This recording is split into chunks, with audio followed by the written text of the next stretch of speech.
Great to be here on this, what is today, Wednesday?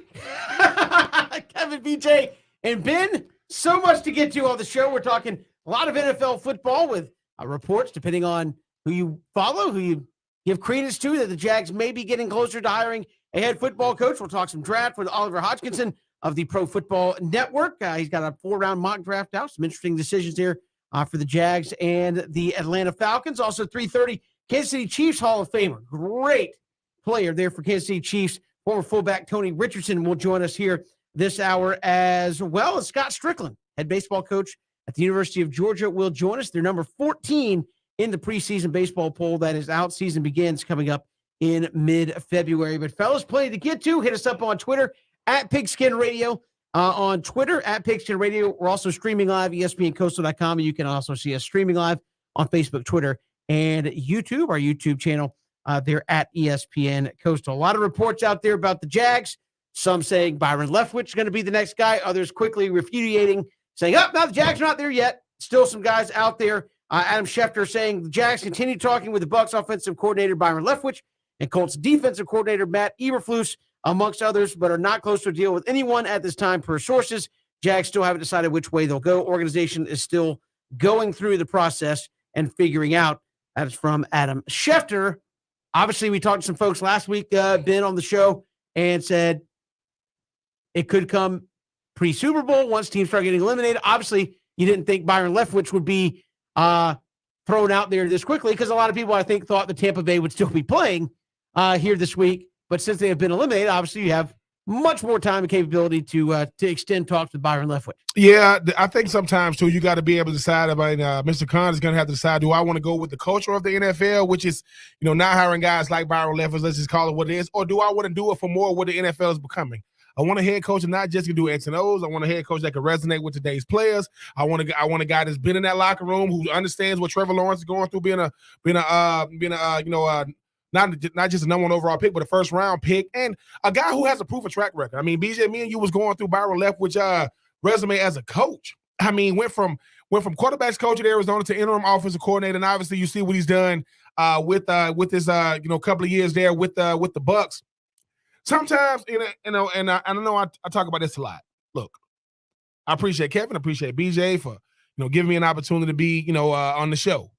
I'm not on the show because I'm a black guy, but I should not be on the show because I'm a black guy. Byron Leftwich is a black guy, right? That coaches football. And unfortunately, in today's NFL, we have a problem with, like people say, oh, don't make this thing a race issue. Well, black people do not do it. And we don't make it race issues. It's the guys doing the hiring. So I'm just asking, if we are here to do the best qualified, if he just happen to be, have a little melanin in his skin, what's wrong with it? I'm trying to understand it, because BJ, we didn't even know how good of a coach. We thought he was at Pittsburgh. We thought he was actually a coach. That he was a player there. So won the Super Bowl as a backup quarterback. Was a first round pick. Come out of Marshall.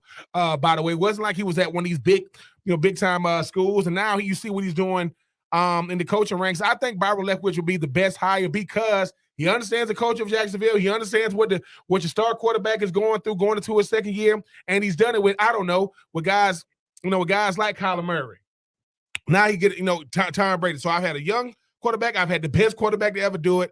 I think Byron Leftwich will be the call, but we'll see what I think Shad Khan needs some positive publicity with this next hire. I think Byron Leftwich will he would meet all those criteria. It'd be a great hire, and a guy that I think most Jaguars fans want. When you look at kind of message boards and blogs and social media, I think most Jaguars fans really want Byron Leftwich, who was the first round pick of the Jaguars in 2003. Yes, 2003. I believe, and you're talking about a guy that a couple of years ago helped the Bucs win the Super Bowl. This past year helped Tom Brady lead the league in passing yards and passing touchdowns. I mean, the production, his track record, his resume is great. And yes, we absolutely need more opportunities for black coaches. And these are opportunities that have been earned. Byron Leftwich is ready to be a head coach, clearly. And I think it would be a great hire. I mean, look, with all due respect to other candidates, and I guess you've had a couple of interviews with the defensive coordinator for the Indianapolis Colts now, who got a second interview. I think for a lot of Jaguars fans, if it's not Leftwich, it'll be a disappointment. It'll be a disappointment. So a coach that is clearly, earned this opportunity, was already a guy that I think a lot of Jaguars fans really appreciated from his time as a player. But we need more opportunities for black coaches, absolutely. And it looked like with some of the reports earlier today that maybe this was about to be announced, that potentially we were on the horizon of this being announced. And then, Kevin, as you said, sort of contrasting or I guess conflicting reports about where the Jaguars may be, might not be at this point. I guess anything could happen at any point. I mean, could happen during the next couple of hours, could be the next couple of days. I would imagine you want to get a head coach in before kind of the Senior Bowl and all that stuff starts, right? I mean, wouldn't that make sense just from an organizational standpoint? But yes, Byron Leftwich would be a great hire for the Jacksonville Jaguars. Well, I mean, again, after what you've been through, to me, you don't want to do a retread, right? I mean, you want to do a young up-and-coming guy, who, no matter who it is. Ben, I think Byron Leftwich, for all the reasons you said, would be a nice fit. Quarterback, played in Jacksonville, was successful in Jacksonville, knows the environment in which you are playing there in Jacksonville, is a quarterback, so he relates to your franchise guy who you want to be around. Yeah, it would be great for Trevor Lawrence. For a long time. So I think for a lot of reasons, it makes sense. And I've said that from the beginning, just a guy that, if for no other reason, and it's a guy that is young, is like, hey, he's going to get his chance to grow with this franchise. I think if you were to go out and get a guy who has already been a head coach, and you went well, then you kind of lose. I think you lose some of the energy in the room a little bit. I think Urban Meyer was a little bit of a reach. It had a big name appeal, but I think a lot of people said, okay, it's a college coach who has not coached in the NFL. It's a risk, right? I mean, let's be honest, it's a risk. And people said the same thing about Nick Saban when he went to the NFL. It's a risk. It may work out, maybe not. Who knows? Cliff Kingsbury is a risk. Was not awesome in college. You hire him in the NFL. Who the heck knows what's going to happen? With this, Byron Leftwich played in the National Football League, has been a coach in the National Football League, has been successful as a coach in the National Football League with the guys around him, and has been successful with your franchise as a player on the field. I think, to me, it makes a lot of sense to give the guy his first coaching job, because I think if you were going to hire anybody, somebody the fans already know, has some, to me, just a lot of things point to put some energy in your fan base with a young guy that can grow with your quarterback, and that seems to check a lot of boxes for what can get you going in that direction. Not to say that Byron Leftwich is going to come in and lead you to an AFC championship game. Again, there's only one GOAT, and his last name is Brady, not Lawrence, until somebody else comes along and wins a whole bunch of Super Bowls. So, but can you win more than 3 games with Byron Leftwich? I mean, I think so. I would hope so. So, I mean, you won, 2 or 3, and you were completely dysfunctional in 2021. So, I think it'll be interesting to see which way they go. But I think a young offensive guy who has been a part of the franchise before, to me, would, at least as a Jaguars fan, I'm not a Jaguars fan, but it would at least get me excited about the opportunity of what could happen with him as the head coach. Yeah, and you take a guy. Look who Byron Leftwich is. Who he's working under. Bruce Arians is a guy that understands about giving guys opportunity. You think Byron Leftwich, you think Ty Bowles. I think Bruce Arians was one of the first guys to hire a woman as one of his coaches on the staff. So he understands that kind of stuff doesn't leave you. Like when I think about, who gave me an opportunity? To show you what I mean. When I was at Florida, Mike Locksley was the running backs coach under Ron Zook. Well, when Mike Locksley got the head coaching job, at Maryland, who did he bring with him? He brought Ron Zook back. So it's not as if cronyism is not always people that look like you. For people that no. Cronyism can be, who gave me a shot? So when you think about Byron Leftwich, think about a guy who he's coached with or wants to coach, that once I'm the head coach, I get to pick my staff. So think about how many guys he could potentially give opportunities to. But Byron Leftwich has a proven track record as a player and a coach. What else do you want? I mean, certainly, it's like coaching the SEC. We say, man, do they have some kind of SEC ties? It's not just coaching the SEC. You got to be able to resonate with where you're coaching at, where you're living at, with the people in your area and things of that nature. I think Byron Leftwich has been, look, he's down there in Tampa. He just comes back up to Jacksonville, and he's earned it. I mean, most players that want to get into coaching say, I am ready to be a positions coach for life. And there's nothing wrong with that. Most guys will not get a head coaching opportunity, period, because those are, you're talking about 32 slots. So I do think BJ, Kevin, I think the Byron Leftwich is, look, even if he's not the guy, he's still the guy for now. Like, if he doesn't pan out, that happens every year. But I think he should be in position to say he's not the guy as a head coach first before we, because I think he's done all, he coached Tom Brady.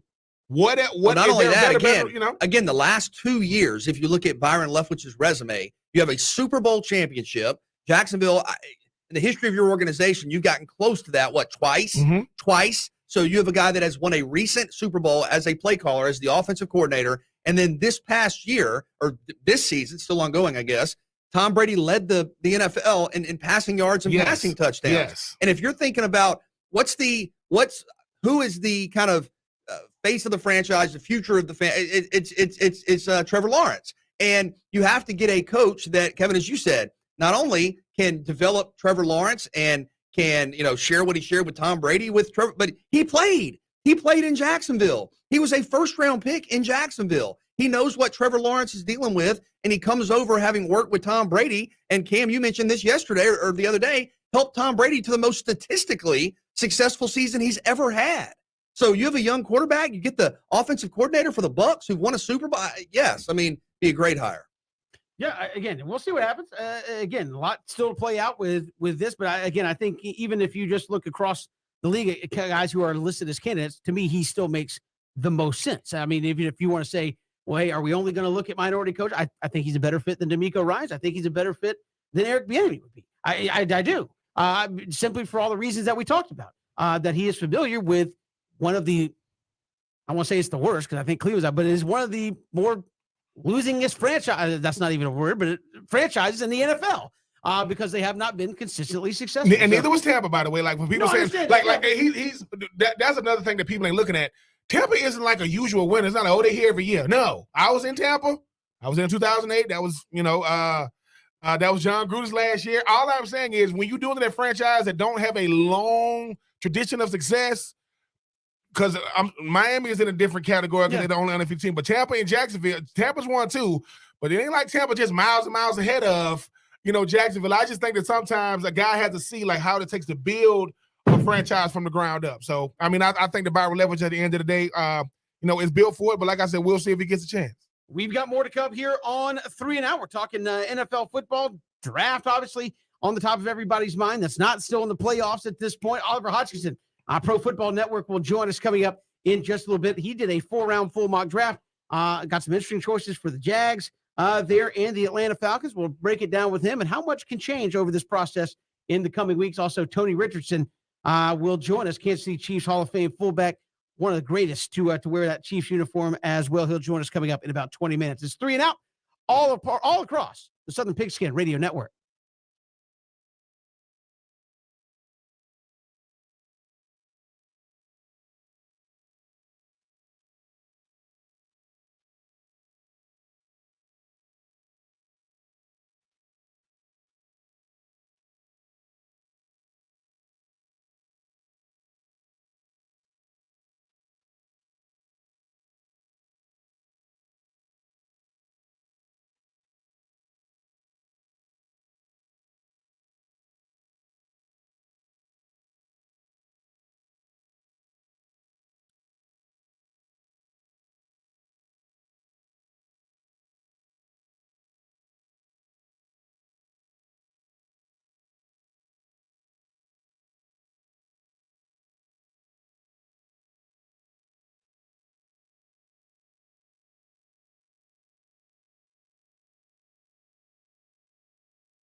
Good to have you back here on this Wednesday. Kevin, BJ, and Ben here on 3 and Out. Glad you're making us a part of your day as the NFL. We've got a couple conference championship games in the Super Bowl. Everybody else looking ahead to the draft. Certainly in our area, fellas, the Falcons in the top 10, Jags at number 1 overall. Again, with some very important picks coming up here in the 2022 draft. And joining us, draft analyst from the Pro Football Network, Oliver Hodgkinson, joins us here on the 3 and Out. Oliver, welcome to the show. How are you? I'm doing good, guys. Thanks for having me on. Appreciate you. I appreciate you coming on. Let's start just as an overview here in the draft. How deep is this? I know we're coming off a year where a lot of guys in college got super senior years and super junior years and chances to come back and play an extra year.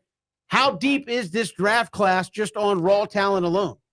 It's a great question because it feels like this is a draft class where people have already written it off as being not talented. And a lot of that is to do with the quarterback position. You come off the back of a historic 2021 NFL draft at the quarterback position, and you come into this class where I've used the word murky continuously over and over again to describe this 2022 NFL draft quarterback class. And there's no way around it. There isn't a standout top guy. There's not the depth of quarterback talent at the top of the field as there was last year.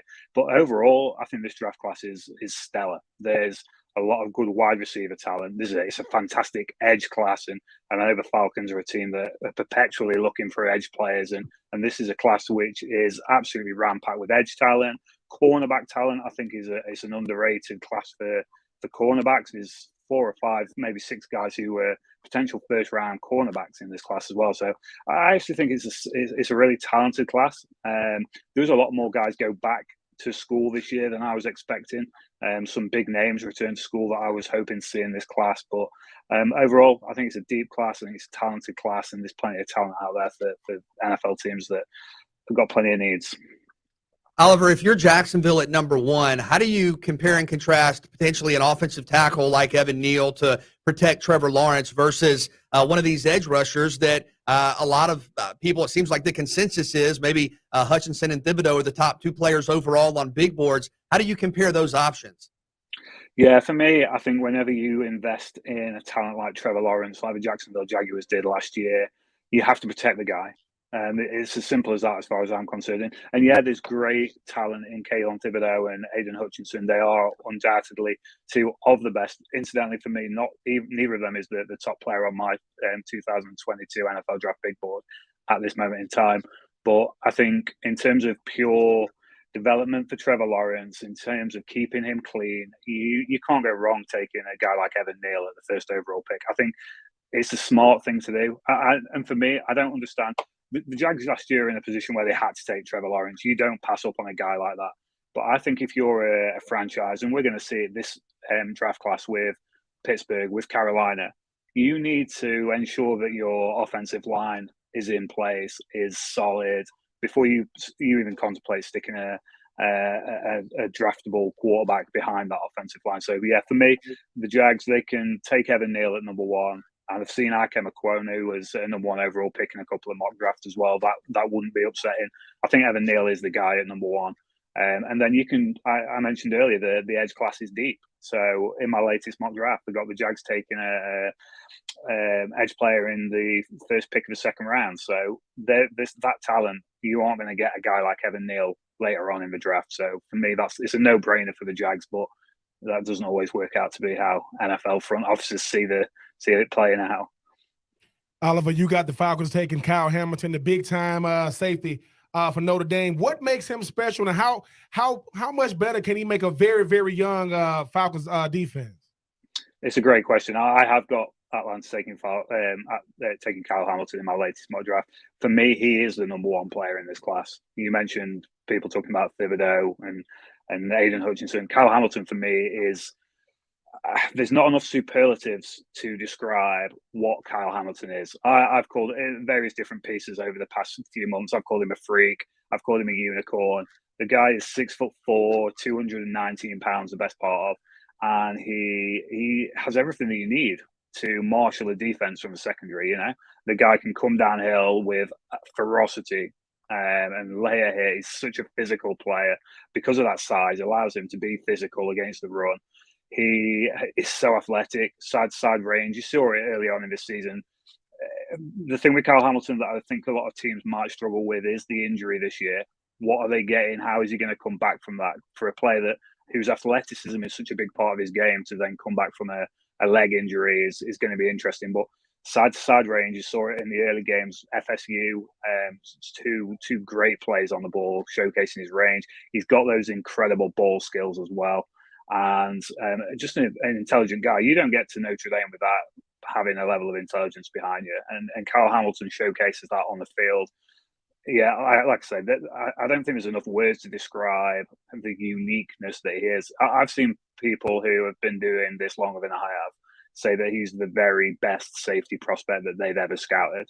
And you think about Derwin James, you think about Minkah Fitzpatrick in recent draft classes.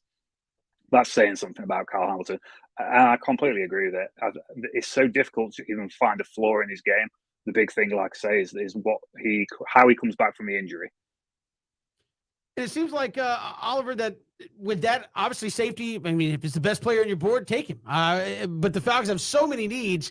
Is that just simply, hey, he's the best guy out there, go take him? As you said, it could be the number one guy on your board. And just judging kind of how you had the Falcons in this 4-round mock draft, still plenty of talent, as we talked about the leadoff show, to fill other needs later in the draft. Would that simply be just take the best player available at that spot, despite the fact that Matt Ryan got hit more than anybody in the league this year? Yeah, this is it. You mentioned it. The Atlanta Falcons have got so many needs. They are a team where you can't pinpoint a need or two that is a priority over any of the others. There's so many needs. You take the best player available. You want to almost ultimately rebuild that defense. And we mentioned before, they're a team that are perpetually looking for pass rushers. We could go and get a guy like George Karlaftis at the 8th overall pick. But you could also get a guy like Kingsley Enagbari in the 2nd round, which I did for the Falcons here. You cannot get a player that is going to completely overhaul your defense from the secondary position like Kyle Hamilton is going to do. And the rest of the talent down the draft plays into the Falcons' needs hands. Like we say, there's plenty of edge rushers. 2 second-round picks, you can go and address that defensive line. Offensive line, there's plenty of offensive talent, offensive tackle talent later on. Running back, I think, is a huge need for the Falcons. There's plenty of running backs you're going to pick up on the 2nd day, maybe the 3rd day. So yeah, to get a game-changing talent like Kyle Hamilton at pick 8, the best player, like I said, the best player on the board. If you can get him at 8th overall, it's a steal for me. You do have the Falcons in your 4-round mock draft taking a running back, Kenneth Walker, the 3rd out of Michigan State. How do you, I guess, address the philosophy that some have, don't draft a running back too high? Do you think 2nd or 3rd round is okay? And where do you think Walker ranks amongst the running backs in this class? He's one of the best. There's no doubt about it. Again, we talked about the quarterback class. This running back class isn't a class that has a guy like Najee Harris who went in the 1st round, like Travis Etienne who went in the 1st round. However, again, still great talent. Isaiah Spiller for me is the top running back on my board. Breece Hall is an absolute outstanding, productive college football running back out of Iowa State. And then I think Kenneth Walker is the 3rd best running back in this class. There's a lot of guys clutching at his heels as well, but I think he's the 3rd best running back in the class. He should.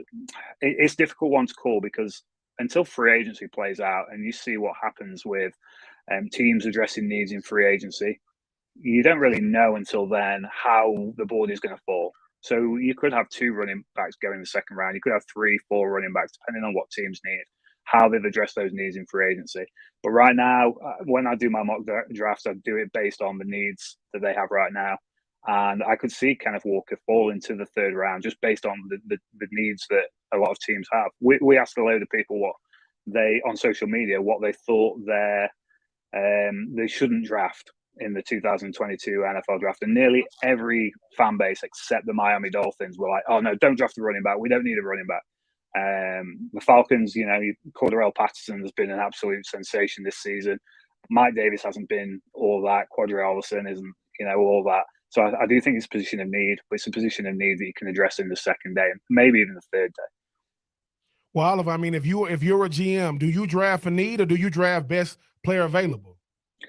For me personally, I think it depends on your circumstance, and free agency is a lot of it. It depends what you are looking for. For me, I do the mock draft based on need. But if it depends on the talent that's there at the time, because if you've got, we use Kyle Hamilton as a reference point, but any of these sort of outstanding players at their positions, when they start falling, a guy like Tyler Linderbaum, for example, who I've got as a top 10 talent in this class, if he's still knocking around at the back end of the first round and you're a team whose offensive line maybe doesn't need a center, but you need someone who's going to overhaul your overall offensive line, Tyler Linderbaum, you just got to take him. So it very much depends who's there at that time and who you can take advantage of. Oliver, you talked about quarterbacks. It's not an overwhelming quarterback class. We know teams are going to reach. They're going to get excited. They're going to, talk themselves into making a play. Who, in your estimation, is a guy that actually is good in this quarterback class and not just won't be talked up, but actually could be a multi-year starter out of this class and not maybe just a career backup guy? It's a great question because of all these quarterbacks, two of them have got real elite potential as far as I'm concerned in terms of the physical tools to be a long-term starter in the NFL. So you look at Malik Willis, who for me is one of the most exciting, entertaining quarterback prospects in this class. The arm strength is unbelievable. It's elite arm strength. And it's not just to being able to throw a ball 70 yards down the field. The kid can put zip on it, velocity, whatever you want to call it, effortlessly almost. So he brings that. He's got the mobility, the creativity the NFL is trending towards in the quarterback position. So he's got those elite physical tools. Same thing with Matt Corral. The arm is there, the mobility. He's less creative, more of a gritty runner than Malik Willis is, but he can still get it done with his legs. So in terms of elite physical traits that translate to the NFL, those two guys have got them. But then you look at more well-rounded propositions. I think Kenny Pickett is very solid. There isn't an area where he's elite, but he's very solid. And for a team that needs a guy to come in straight away and perform, that's maybe what they're looking for.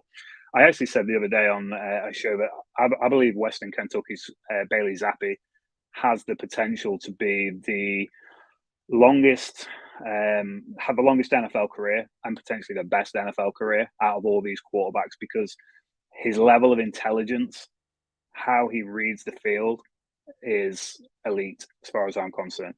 And the numbers are gaudy this year due to the offense that Western Kentucky plays with. But Bailey Zappi, I think, transcends that system in terms of how he will translate to the NFL in terms of that intelligence. His arm isn't anywhere near the strength and velocity of Malik Willis or Sam Howell or Matt Corral, but it's sufficient to succeed in the NFL. And with that football intelligence, he doesn't make mistakes. He reads the game so well. He's got a little bit of mobility to maneuver in the pocket well, escape pressure when he needs to. He's not a running quarterback by any stretch of the imagination, but he's good enough to be elusive in the pocket and scramble for a first down here and there, which is you look at what Mac Jones has done for New England. The landing spot is the key with any of these quarterback prospects and any quarterback prospect in any class. The landing spot is key, but I think Bailey Zappi, if he gets on a team where he's got an offensive line in front of him that will protect him, he could have the longest NFL career out of any of these guys. Certainly a name we'll be watching for moving forward. Oliver Hutchinson, draft analyst, Pro Football Network, our guest. Oliver, appreciate the time. Thanks so much. No, thank you for having me. Appreciate it. Appreciate it. We've got more to come here on 3 and Out on the Southern Pigskin Radio Network.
Great to be here on this Wednesday. Kevin, BJ, and Ben, glad you're with us here on 3 and Out NFL playoffs. Some surprising twists and turns last weekend. We are down to 4 teams in the NFL playoffs. Kansas City Chiefs amongst them. Pat Mahomes and company with a just remarkable finish to that Chiefs-Bills game. And joining us here to talk about that more, he's a Kansas City Chiefs Hall of Famer, a legend in Kansas City. And Ben, I'll just say you refer to him as the truth.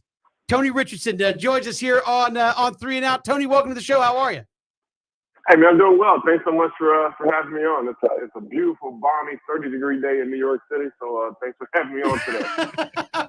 Well, I'm glad we're not trying to brave through that, but hey, we appreciate you coming on. Kansas City, man, Pat Mahomes, I know that's a football-crazed town, but you're down, and in 13 seconds, you go down and put points on the board and then end up winning it in overtime. Just unbelievable. What can you say about the confidence and perseverance of that Kansas City football team? Yeah, I think that's what makes them dangerous because they don't flinch. You know, I was on the phone, me and my sister, she's a retired military living in North Carolina. And so we watched the game literally from the second half all the way to the end on the phone. And I'm thinking, like, 13 seconds. I've seen a lot of things in football. I was like, yeah, I'm not quite sure. And then sure enough, they go straight down the field, 2 plays, field goal range. And then once they kick the field goal, I told my sister the game is over. And that's what gives you confidence. You have a quarterback and tight end and receivers and things like that know anytime you get into a situation, there's always an opportunity. That makes that team dangerous because now they got a lot of confidence. So it's going to be tough for a lot of people to deal with. Tony, Pat Mahomes, still a relatively young quarterback with all that he's accomplished. What impresses you the most about his game? Well, I think the biggest thing is, and they talk about it all the time, is his arm angles and the way, the things that they always teach you. And obviously, I never played quarterback and never coached a quarterback, but the things they teach you, never roll right, throw left, never throw across your body. Like, oh, no, oh, yes, great throw. He can do that in rhythm, and he does it with confidence. And, you know, there's been times where it gets into a little bit of trouble, but I think the thing that I probably have been most impressed with this year is early on during the season, you know, he was pressing. He went back, looked at himself, evaluated himself, and now he's taking what the defense is giving him. And the guy, Kansas City right now is upside down, having a young quarterback like that. And he's the face of the league for a reason. Tony, obviously, you played on some incredible Chiefs teams. You look at, we were talking about it, when we first, when I was talking to you on the phone, you go from Tony Gonzalez to a Travis Kelce. You talk about the teams you played with at Kansas City. This is for people who don't know Kansas City, they love their Chiefs. When we played you guys one time, y'all were the first team I ever seen. Y'all introduced the whole freaking team. They introduced the whole team. Just talk about what you guys started back in your time to see it kind of coming to the forefront now with guys like Patrick Mahomes, Tyreek Hill and company. Yeah, it's and that's the thing that we always wanted to accomplish. When I came to Kansas City in 1995, obviously we had Marcus Allen, Derek Thomas, Mr. Hunt, the late Mr. Hunt was alive. And that was the thing we always wanted to do, was to be able to present Mr. Hunt his trophy back. So when I got there, it was defense. Derek Thomas, Neil Smith, Dan Moore, and it was just an incredible atmosphere. And then things started to turn. We drafted Tony Gonzalez, as you mentioned. I'm telling you, if I was starting a football team right now, always start with a tight end. Obviously, you know that. But yeah, just to see the fans and to be able to see, and I was actually with Donnie Edwards, the commissioner actually took us down 2 years ago when the Chiefs actually finally won that game to get to the Super Bowl. And just to see the smile on Clark Hunt's face and Norman Hunt, it's a town that's been starving for a winner, and now they got a winner for a long time. So it's exciting, and I still got my Chiefs stuff everywhere, and it's pretty exciting. Tony Richardson joining us here on 3 Now. Tony, the Chiefs got the Bengals this weekend. Might the Bengals be the most dangerous team left in the playoffs simply because they literally have nothing to lose? They never won a playoff game for 30 years, got one, got another one. It's literally house money. Are they the most dangerous team? A hot team, confident team, and certainly can play the underdog role the rest of the way. Yeah, that's the biggest thing. Obviously when you get to the playoffs, there's no such thing as trap games. Unfortunately, I've been on the other side of the coin, 13-3 at home, 2 games to win. And I remember 1997, we lost to the Colts and, number 1 defense in the league. Never thinking it can happen. So the biggest thing is, Kansas City needs to just, play their game, understanding these young kids from Cincinnati can flat out ball. The quarterback last week got sacked, 7 to 9 times and got back up and still throwing the ball in the teeth of the defense. And so it's definitely a dangerous team.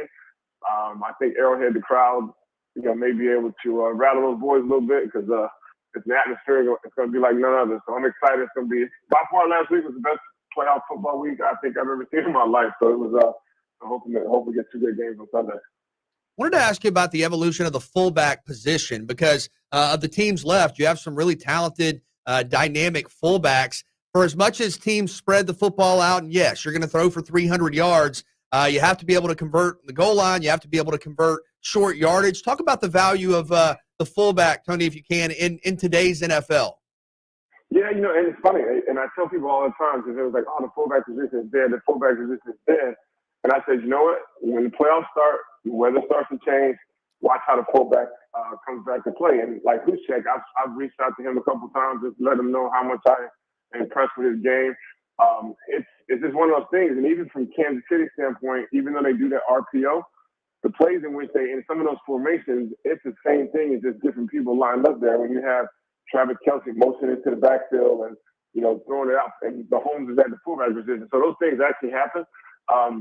So for me, I don't think the fullback position is dead. I think when teams understand when you need to get that first down, when you need to run the ball, when you need to win the game, then that's when they dig out the old fullback.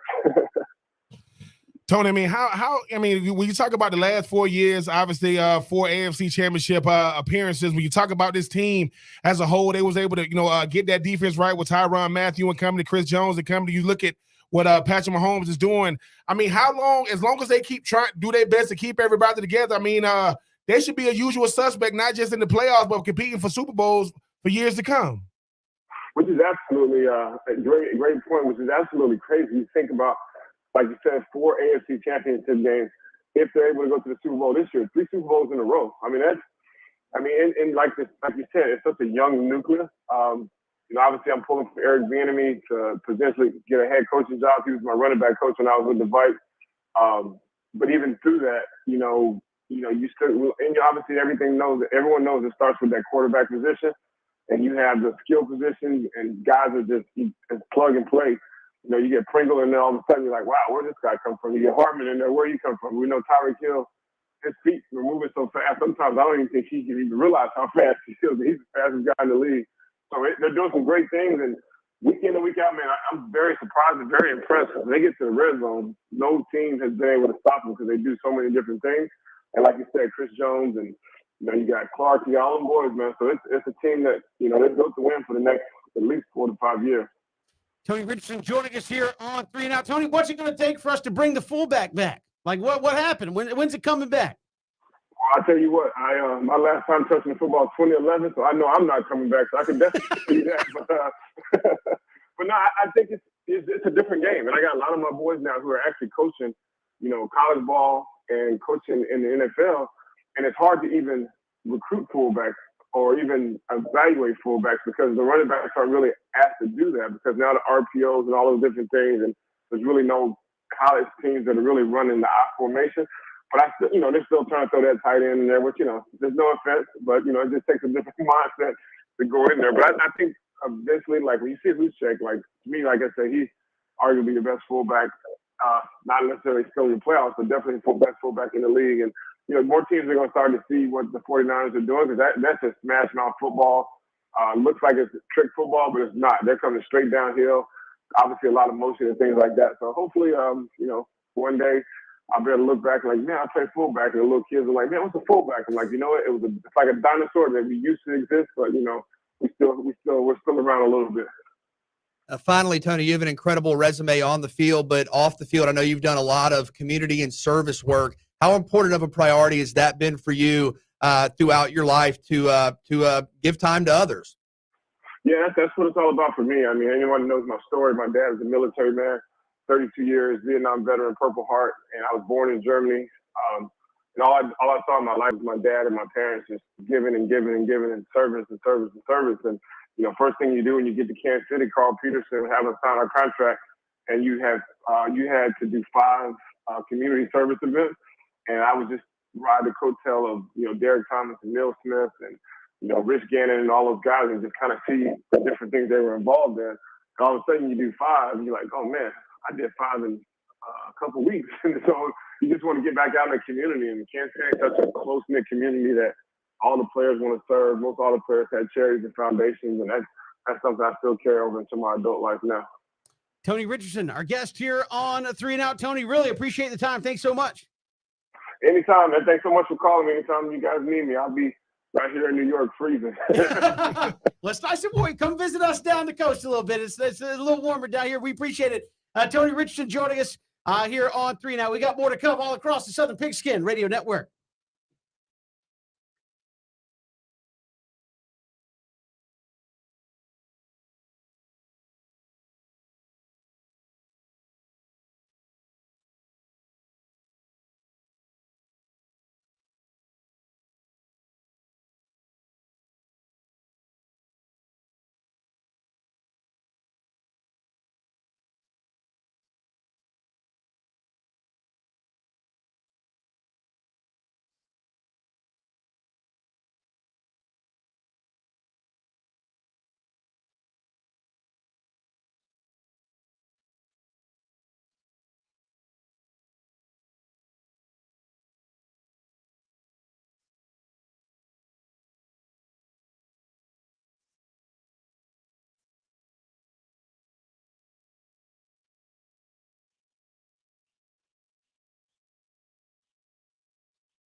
Good to have you along here, 3 and Out.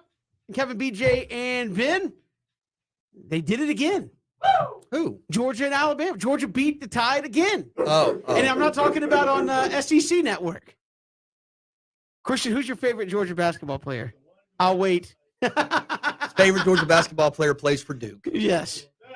But Tom Crean lost. He's got to defend himself. He's got to defend himself. I'm not saying I know any Georgia basketball players. I'm just saying I don't care about college that's basketball. fair. So don't That's lump me in as a Duke fan. That's fair. Like Kevin's really intelligent son, Rhett, said the other day, only thing we care about on this show, college football and Braves baseball. Got baby. It is. He was fed those answers by who? Yeah. Christian. I'm pretty sure he was told to say that, but yeah. He was getting fed those answers. But That's a good win. They needed Tom it. Crean, 82-76. Yes, they needed it. They were winless in conference play. I mean, they Are you needed. saying if you're a Georgia fan, you just want to go as bad as possible and go a new direction? It didn't matter. No, Okay. it did matter. You don't want to go win. I mean, you want to have some success. I'm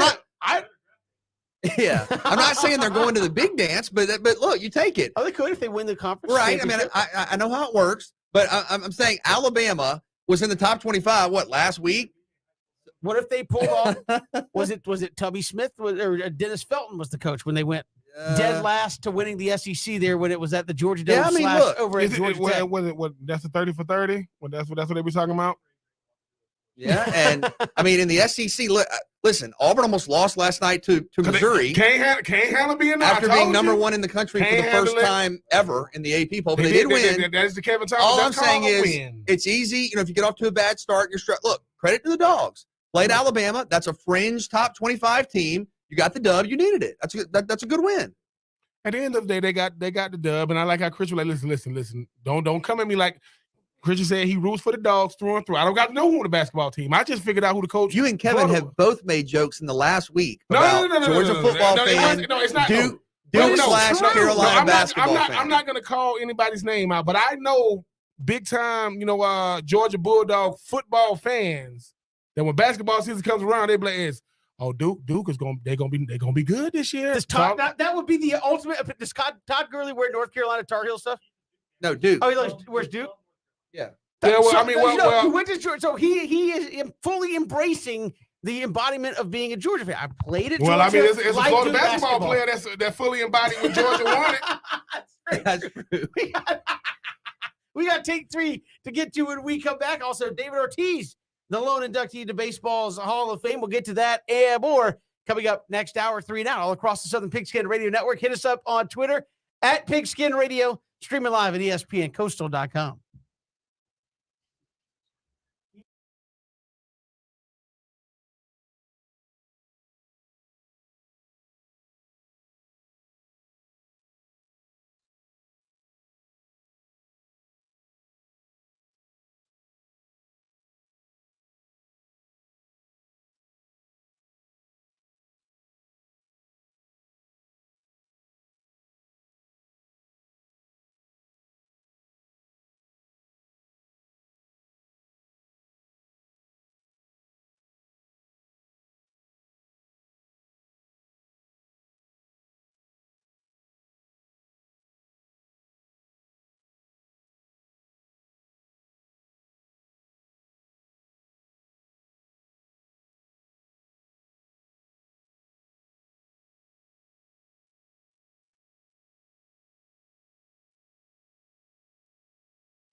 Good to have you here, 3 and Out.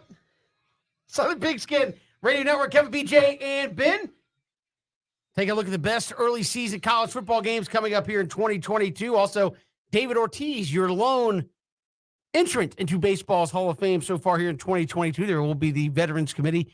Potentially, you could see some more guys getting put in there. But as of right now, David Ortiz, the lone inductee upcoming to baseball's Hall of Fame. We'll discuss that coming up in just a little bit. But first, it's 4 o'clock. Let's take 3 here on 3 and Out. All right, fellas. Gronk says he would retire if forced to decide right now. Is he the greatest tight end of all time? I'll answer after you. You already listen, BJ. Me and you go back and forth all the time. We will start something that, it's probably something small. It ends up becoming something big because we won't just let it go. There are certain things when it comes to the tight end position. I didn't think I would see somebody that would impact the game like a Tony Gonzalez, like a Shannon Sharp, like a Ozzie Newsome, like a But I just think that when you think about like Gronk, people talk about Gronk like he's not a tight end, like he's a quarterback or a running back. Yes, he is the greatest. I know he got his commercials now saying, giving out his stats saying, well, I'm special. Well, he is. And the thing about it is, he did it his way. Like Gronk, I mean, when you talk about postseason touchdowns, I think he got more than Joe Montana and Jerry Rice. Him and Tom Brady. I think they're the best duo in the freaking postseason. When you talk about regular season, he gonna have on the offensive lineman team issue cleats. But he's going to go out there and get it done. So, yes, the resume speaks for itself. The impact speaks for itself. I mean, they did a 30 for 30 or ESPN Films called The Year of Gronk. I'm just saying, and he's a one-name superstar. So, yes, Gronk is the greatest. All he can do now is add to his greatness. But, yes, he's the greatest tight end to ever do it. Yeah, and Shannon Sharp's certainly right there, up there. Yes. But I do think when you think about just now, Travis Kelce is coming. Well, maybe, but we'll see. The postseason success, the consistent moments, not just, huge plays in the Super Bowl, but conference championship games, the playoffs. I think it's Gronk too. I mean, isn't he really waiting on Tom Brady to decide what he's going to do? Well, yeah. The greatest. He's only played for Brady, right? The greatest move ever in sports is Tom Brady. So Tom Brady leaves and goes to Tampa Bay. Gronk gets traded. Was supposed to get traded to the Lions. And Gronk said, quote, well, if I get traded to the Lions, I quit. I'm not going to the Lions. So he said, I'm retiring, which makes his contract void. And then when Tom Brady goes over to Tampa Bay, he's supposed to go to Tampa. So listen, he makes a great decision. He's the greatest decision maker of all time. Just play for the best quarterback. Hey, Kevin, listen, Kevin. Nobody's gonna get mad when people say, "Hey, man, who you play when you play for the Braves?" Or I play with Freddie Freeman the whole career. Yeah, I mean, don't get mad at me because I get to play with some of the greatest to ever do it. Gronk just happened to be the greatest, getting passes from the greatest. I played with Steve McNair, right? I played with Vince Young. You don't get to pick them, and I love them both. But come on, VY to let you know. Your boy was open on that last one. What? What? I'm just saying. Was that the play against the Chargers when Antonio Cromartie was covering you? I was asking. Whoa, let's call it what it is. You got game planned against on special teams in college. You saw it, right? They got tape to prove it. No, check this out. Now, listen. But they had Cromartie on you. This how far back it was when I played. Back when I played, after now they got the little tablets on the side. You can see it, in real time. They had the little drawings. You can see it. You go through the little drawings, right? So, we in the playoffs. It was all go, right? The first read and all goes every time is the tight end. I don't care who you are. I just happen to be the tight end in the playoffs. Not only was I open, my defender fell down. He fell down. At the end of the play, he got sacked. We come to the sideline. Norm Chow said, why don't you look at True? He goes, hey, dog, True went over now. They give him. That's what he said. That's me why. True went over now. Then he goes, True, you went open. And I didn't say nothing. They give him the thing. He looks at it and goes, hey, True, dog, where your defender at, dog? He says, quote, he's not on the drawing. I said, he fell down. So all I'm saying is, I'm not saying I would have took it. We're not getting Vince on again. I'm not saying I would have took it 80. I'm saying I would have ran a little bit BJ. But I did get hit so hard that my top lip was looking like Professor Clements was on the first Nutty Professor. I got hit by Antonio Cromartie. So whenever I see him, if there's any furniture in the room, it's gonna be moved. Just so you know. I don't know how to continue from that. Moving along. Take 2. The Clippers just had the second highest comeback in NBA history, overcoming a 35-point deficit to beat the Wizards.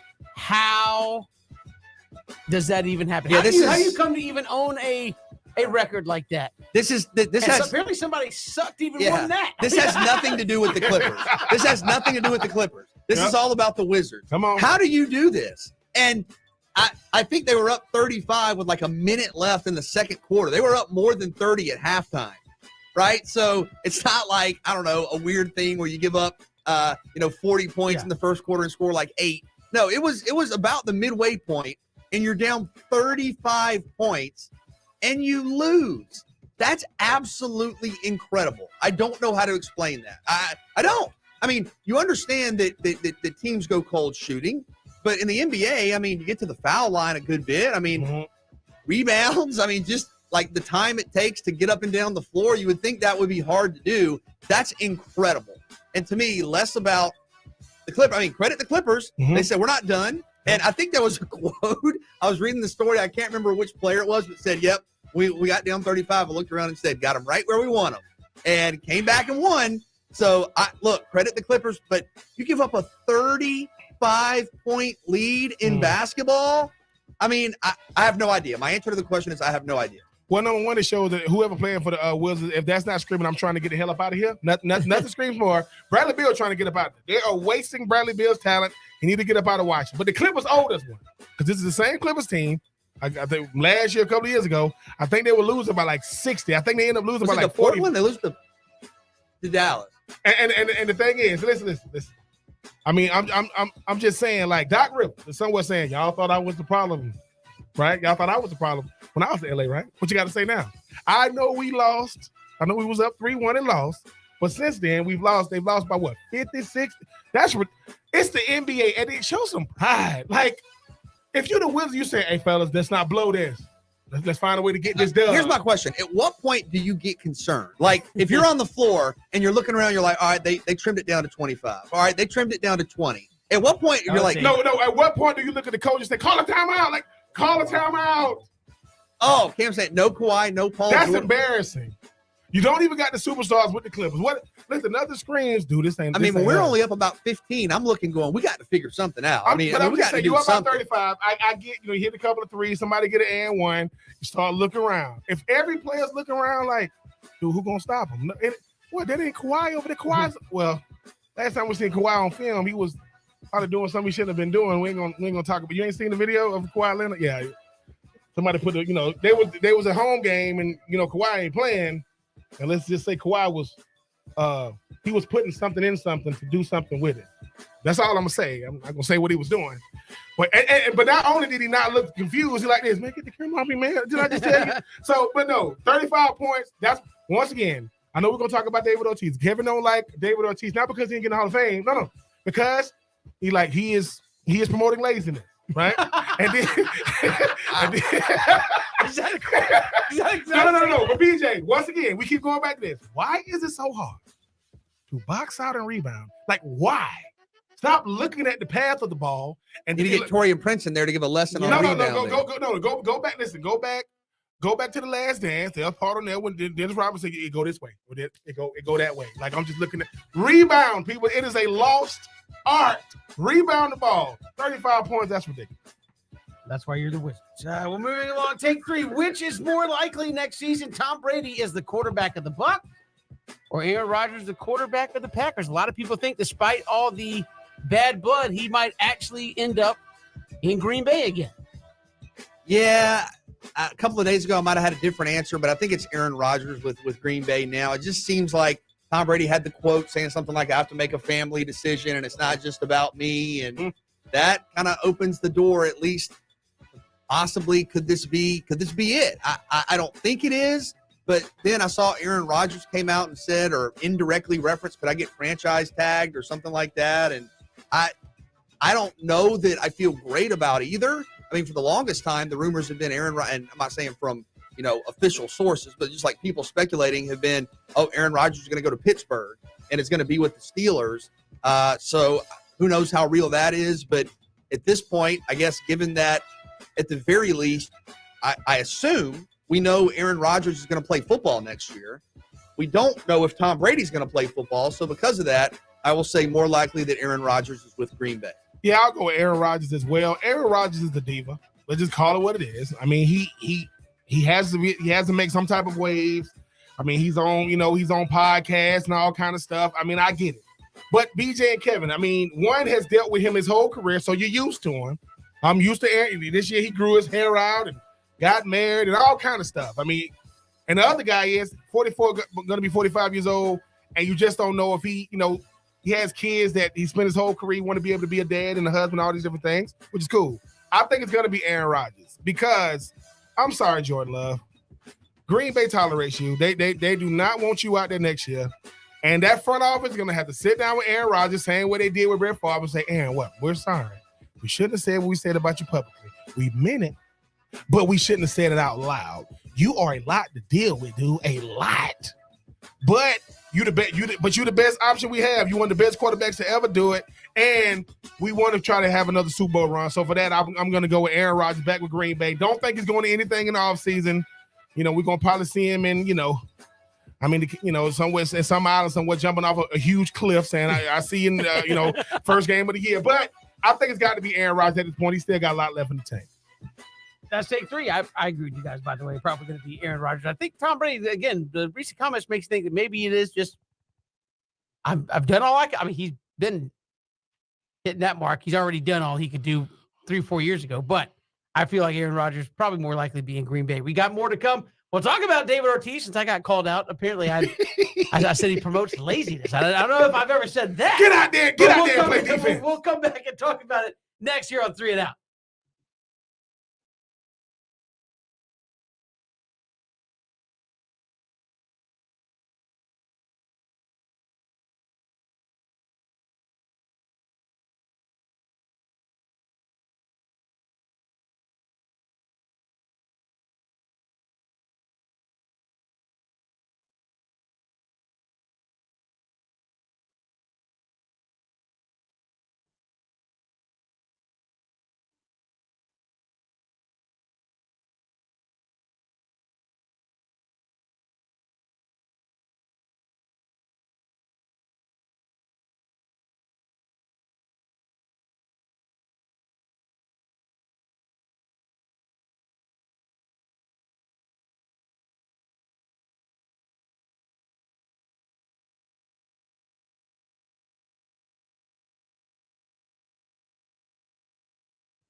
Good to have you back 3 and Out here on this Wednesday. Glad you are with us. Baseball Hall of Fame, just one new member going to be inducted this summer, at least at this point. David Ortiz gets elected in. Barry Bonds, Roger Clements going to fall off the writers' ballot after not getting enough percentage of the vote to stay on. They go to the Veterans Committee, could get in. We shall see. But David Ortiz right now, the lone member upcoming in this year's class for the Baseball Hall of Fame. Well, go ahead. I know for years we've kind of debated the viability of a DH Hall of Fame, a primary DH, not somebody that at the end of their career, and I know you're not a huge fan of that. No, and again, people think that I hate on David Ortiz. David Ortiz is a great ball player. Well, he was a great hitter. I won't say he's a great ball player because he wasn't. I just feel like you look at a bunch of guys that are up for the Hall of Fame, and if all he had to do was hit, Andrew Jones would have been in the Hall of Fame already.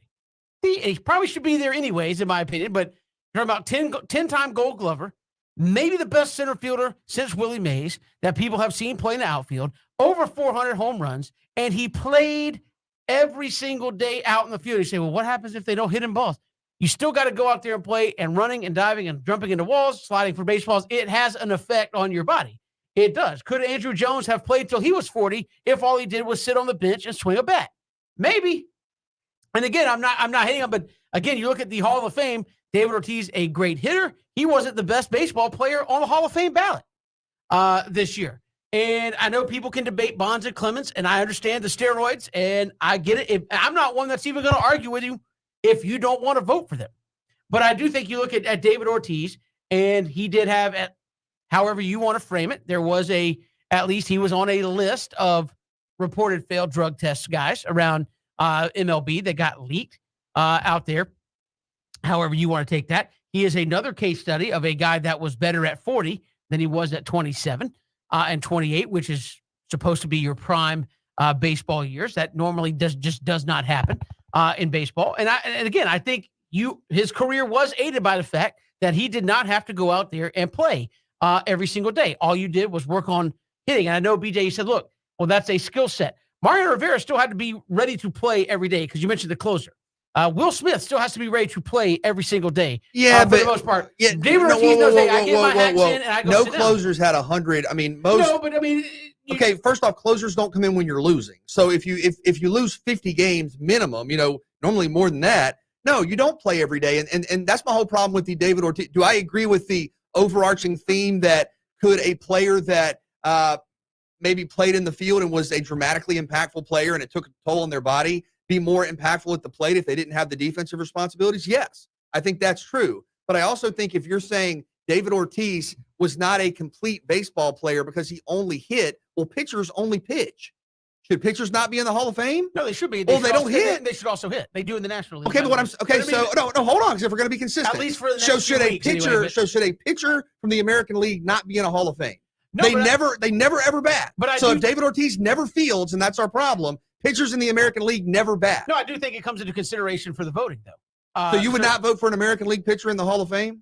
No, I didn't say that. I said it would come into consideration if I'm comparing two guys side by side. I look at David Ortiz and say, were his numbers aided by the fact that he, for a vast majority of his career, did not have to play in the field? But are American League pitchers' numbers aided by the fact that you don't have to practice hitting, worry about hitting? Do you respect Ken Griffey Jr.'s numbers more or David Ortiz's numbers more? I think Ken Griffey Jr. is a more complete player. I'm not refuting. But that's a different argument. Then he shouldn't be in the Hall of Fame because he only did this. I mean, most sports have specialty players. Like, for example, if you're a closer, you brought up Will Smith. Will Smith pitches, unless I'm wrong, no more than an inning ever.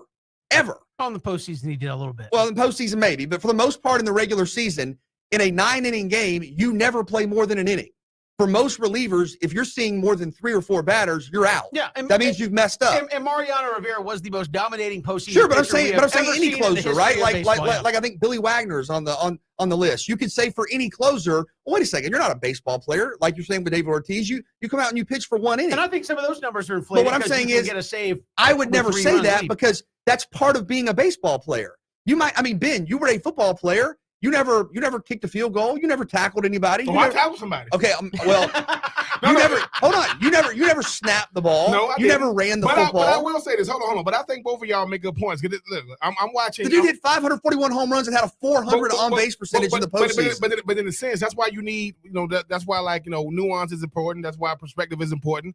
What Kevin is saying, look, I'm a baseball purist. Like Ken Griffey Jr., you say he's a more complete baseball player, which we all can agree with that. Sure. David Ortiz excelled at what he was asked to do, but Kevin is saying, look, but is there anybody out there who would say David Ortiz is a more complete baseball player than Ken Griffey Jr.? I mean, much like I would say Ken Griffey Jr. is a more complete baseball player than Randy Johnson.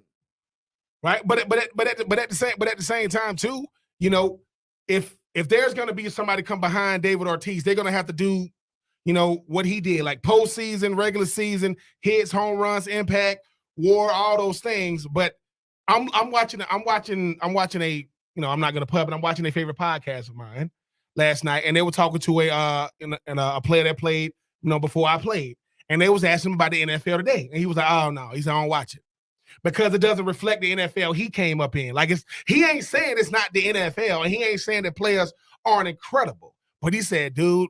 And I think sometimes, when you're talking about when you comparing, apples to apples, when you talk about David Ortiz, there are people that say, like Kevin say, "Look, man, he did one thing, but he excelled." But all I'm saying is that a lot of players only do one thing. I mean, with relievers, you have relievers who like literally only come in to face a left-handed hitter with a runner on first and 2 out. Well, not anymore since they changed the rules. But in baseball, you have guys who are late inning catchers. You have players who in the American League, like you said, if you pitch and maybe if you make the World Series, I think they're getting rid of interleague play, right? But but if you have an American League pitcher and you pitch for 15 years in the American League, you might have 5 at-bats your whole career. Is that a complete baseball player, or are you doing the job that the rules of the game are asking you to do? Your job is not to hit. Your job outside of dribblers that go past the catcher is not to field. David Ortiz, like it or not, in the American League, there's a DH. It's probably coming to the National League sooner rather than later. Yeah.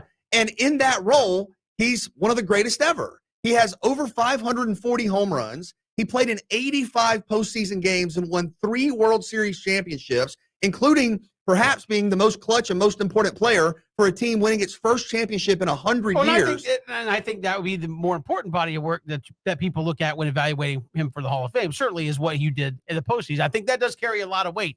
I just look at it and say, so you're going to make the case for David Ortiz, but you can't get enough vote support for a guy like Andrew Jones, who also did it at a high level and also had to go out and play elite Gold Glove defense. Their defense is underappreciated. For 10 years, which David Ortiz did not. He had to make sure that the Gatorade was full and there was bubble gum sitting on the back before he went up there and hit. And again, I'm not saying that to be detrimental. I'm just saying it does have an effect on how we view certain guys who. But what do pitchers do during the 4 days they're not pitching? I understand that, and most people look at, and that's why I think it is harder for relievers to get into the Hall. No, I'm saying starting pitchers. If you're Greg Maddux for the 4 days, no, but I'm saying but you're saying filling up the bubble gum for the 4 days you're not pitching during the week. What are you doing? I understand that, and I think during the time that Greg Maddux played, he did. You would see Bobby Cox utilize that. We've seen Max Fried hit on days he's not pitching. They are part of the team. Not a lot, but I mean, I'm saying you do see that. But I think David Ortiz has played in the field before, not regularly, but much like National League. His last 10 years, he played 14 total games in the field. Well, sure, but how many at bats did the average pitcher in the 90s have? All I'm saying is, I understand and agree with your argument that players who play offense and defense have a more well-rounded, comprehensive impact, and maybe that takes away from various elements of their. I agree with that. But what I'm saying, if we're going to single out the DH and say you're not doing everything, I'm saying there are a lot of guys, including pitchers who get paid the most, who don't do everything. And to be fair, Edgar Martinez, also DH there with the Seattle Mariners. A lot of people said the same stuff about him. He didn't win 3 World Series. I was trying to finish that point. Obviously did not have the World Series titles to do that. Also, we're at the interesting point here in this where Bonds and Clemens are off. And you look at, and we brought this up, I brought this up to you guys pre-show, where as of right now, you have, and say what you want about all of them have their various scandals. But right now you have a baseball Hall of Fame in which the guy who hit the ball way more than anybody else is not in. A guy who maybe, however you want to view it, I don't necessarily give him the home run record because I think the last couple of years of his career earned some of those fraudulently, but a guy who is a Hall of Fame player, maybe the best player raw that people say they've ever seen is not going to be in. And Roger Clemens, who may be the best all-around starting pitcher that we've seen of the last generation. And from, in pitch in the 80s, over 4,000 strikeouts, stop at 5, 6, 7 Cy Youngs to his record, maybe the best. He's not in. So you basically have 3 of the greatest all-time players statistically in the history of the game, all not in the Hall of Fame. What other sport could you say that in? And they're all, well, Pete Rose is not eligible because of rules, but I mean, nobody said Barry Bonds and Roger Clemens weren't eligible. I guess the question is, do you think they'll get in? That they're not, do you think they'll get in with the player vote?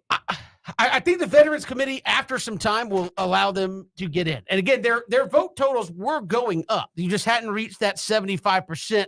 I think both of them got over 70% this year. So they were within a couple of percentage points of getting there. And I know Roger Clemens has come out and said, look, I gave up on the Hall of Fame a long time ago. I don't care. It is what it is. Barry Bonds hasn't really said much about it. And I know Curt Schilling, who was another guy who people said had some of the most clutch performances in the postseason that we've seen from a pitcher.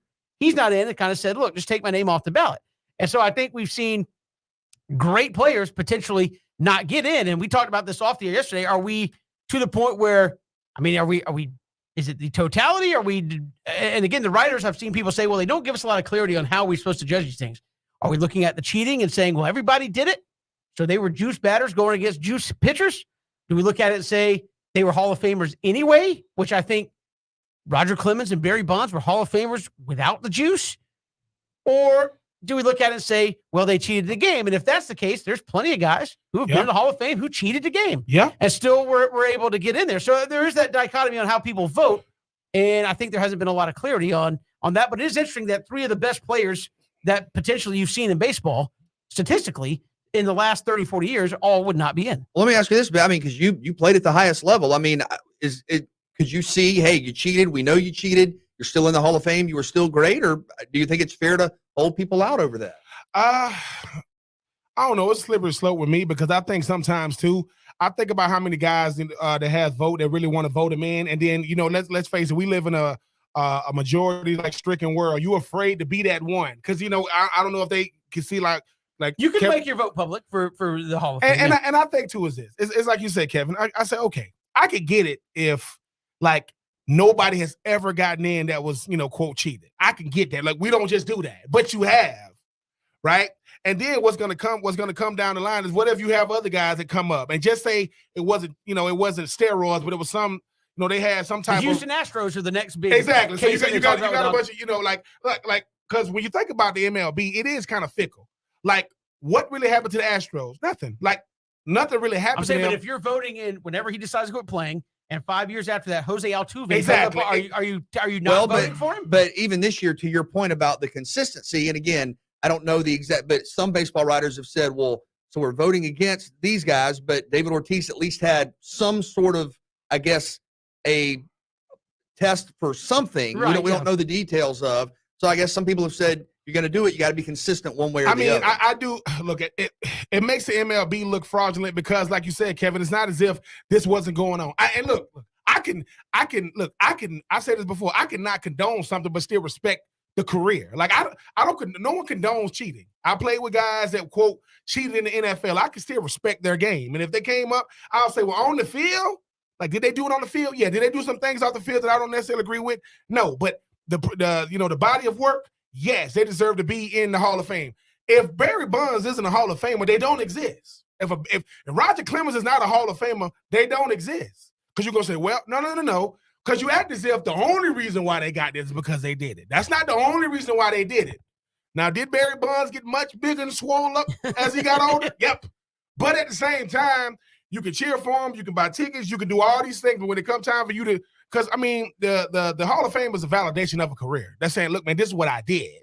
But unfortunately, all I can control is what I did on the field. I can control getting in. I can control the voter. So I don't know. It's a slippery slope, but I do hope the veterans are. I do hope they get in, Kevin and BJ, because it's a travesty if they don't. The Pete Rose thing is always another thing too. Like, look, man, he admitted it happened. It shouldn't have happened. But does it take away what he did on the field? But I guess if you let guys in who had the PED stuff, do you have to reevaluate the Pete Rose thing at some point? Well, again, I'm not condoning it, but again, he bet on himself. And if the guy was flaking games out there, he has more hits than anybody in the history of the whole game. Like, he wasn't doing a very good job of it if he was. I understand the association that you get. I'm sure the NFL and NBA, as you start to see more and more of the gambling aspect come in, are going to have to be very wary of that. It's like, hey, we got people with DraftKings and stuff on our jerseys. Are we worried about players betting on themselves, betting against themselves in games? I think that's certainly the legitimacy of the game is at hand. I certainly understand that. But again, I think time served. He's admitted it. He said, look, sorry, didn't mean to do it. Whatever, it happened. You move on. And again, I think if you look at it, did it destroy the integrity of the game? It doesn't appear so. It's still going. And so I would say Pete Rose at some point deserves to get himself in. Again, I guess my stance softens the more it goes, and it probably will soften on Barry Bonds and Roger Clemens and those guys. Do I say Barry Bonds the home run king? No, because I think what got him over 755 was fraudulent. Do I think he would have had over 500-600 home runs without steroids? Oh, yes, he would have. So I think that's where you look at and say the dude is still a Hall of Famer, despite the fact you look at the home run record was probably obtained because X number of extra home runs were obtained because you're doing what you did. So we got more to come here, 3 and Out, all across the Southern Pigskin Radio Network, streaming live, ESPNCoastal.com.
Good to have you along here. 3 Down, Kevin, BJ, and Bing. Just continuing on to this because we had a good discussion going and off the air there with the Baseball Hall of Fame and what constitutes and cheating. And A-Rod is certainly going to be another test study because unlike Bonds and Clements and some of those guys, A-Rod was suspended for steroid use, right? He missed a whole season for steroid use.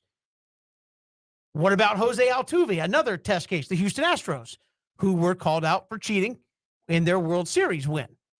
If Jose Altuve goes on, has a Hall of Fame worthy career, when it comes time to vote, do people go, yeah, but back in 2016, when they were banging on trash cans and had a camera operation set up out there, if they don't do that, do they have that World Series? I think it'll be interesting to see how people treat that when it comes time to vote and make that Hall of Fame ballot. Yes, I think with A-Rod, my guess would be if you didn't see the Clemens and Bonds numbers get quite up to that threshold, I don't think Alex Rodriguez is, especially when you factor in that, yes, he was suspended for a significant amount of time. So there was kind of a more pronounced sort of this is what happened, this is what we're doing about it kind of thing. And maybe some people give him credit with that and say, hey, you missed a season. But I just think given that the talking point is there, it's hard. And then when you think about a player like Altuve, I mean, yeah, I think it's going to be brought up. I mean, how do you, and I guess the same thing can be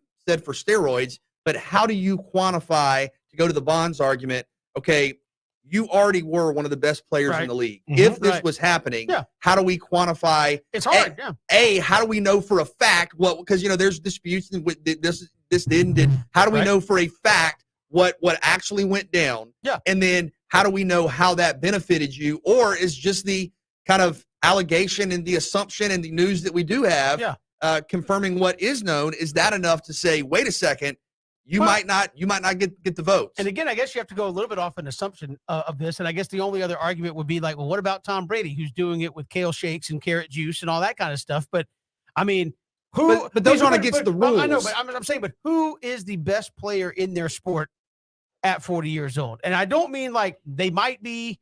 It's an argument. Barry Bonds, at the height of the run to break Hank Aaron's record, was 40 years old and was the most feared hitter in all of baseball, got walked with the bases loaded so they wouldn't have to pitch to him.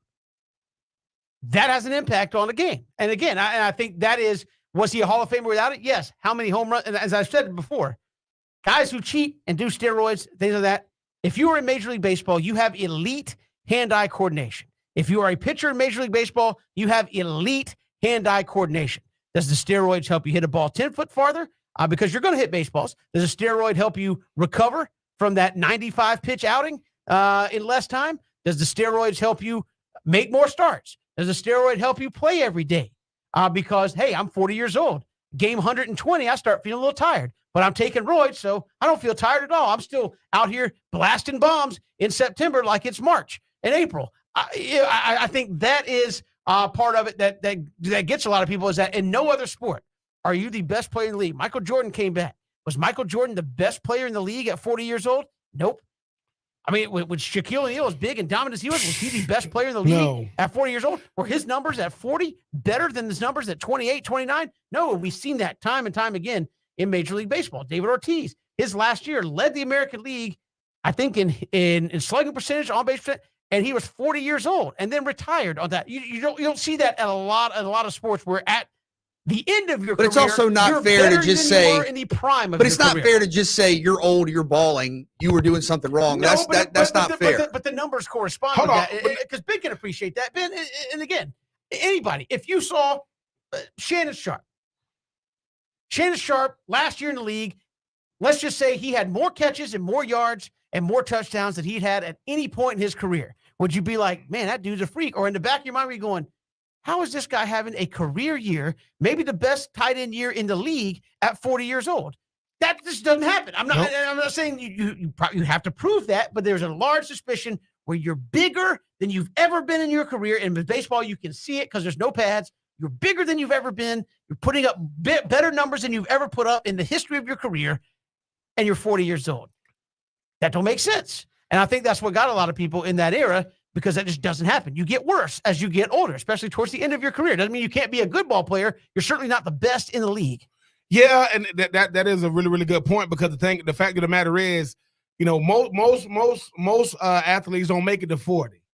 Like, they're not going to make it to 40. And if they do, if they're even still productive, and if you are the most productive in the league, people are going to be like, how is a person doing this? And look, even if, now you do got exceptions to the rule. I'm not saying, Tom Brady or, LeBron or what, you got exceptions to the rule, but it's very, very, very, very, very, very slim. I think what's happening with Barry Bonds and Clements and those guys is, when it comes to voting, man, you don't want to cast any doubt. See, when it comes to these writers or whatever, they looking like, okay, man, it is our job to just, like, we are documenting everything you do. In the NFL now, conduct off the field could keep you from getting in.